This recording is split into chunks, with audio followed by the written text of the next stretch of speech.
Hello, Nay. Happy birthday. Happy birthday sa inyo, Nay. Pasensya ka kasi, ito,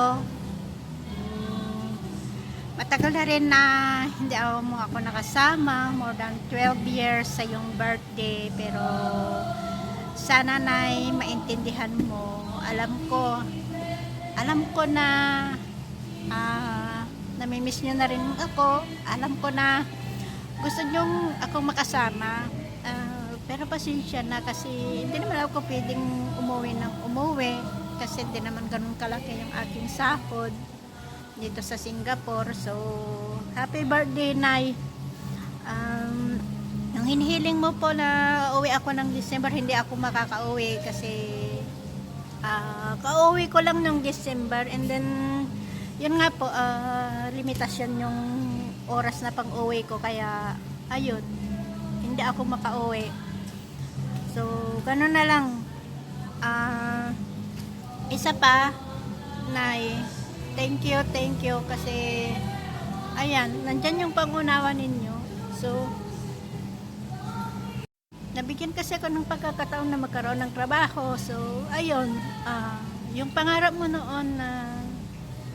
noon na maging caregiver ako, tinupad ko yun dito sa Singapore. More than 8 years na halos nag-aalaga ng matanda. So yun, Nay,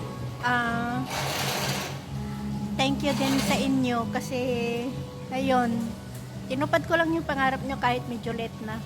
So kahit pa paano, alam naman ninyo na kahit undergraduate ako ng Pilipinas, pero ito, hindi ako nakapagsuot ng toga sa Pilipinas, pero dito sa Singapore nakapagsuot ng toga. Yun, Nay. Happy birthday, Nay. Happy birthday. More birthday. Hintayin mo pa rin ako, Nay. Hintayin mo ako.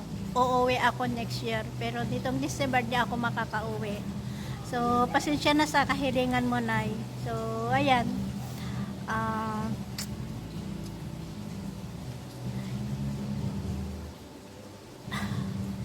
happy birthday na lang. Yan yung na masasabi ko, Nay. Yun na. Bye-bye. Enjoy your birthday. At pasensya na rin sa gift ko sa'yo na pinadala. So, yan lang yung makakayanan ko kasi last year hindi ako nakabigay. So, today. Ngayong birthday mo na ito, pasensya ka kung ano yung maibigay ko. Yan. Happy birthday, Nay. Happy birthday.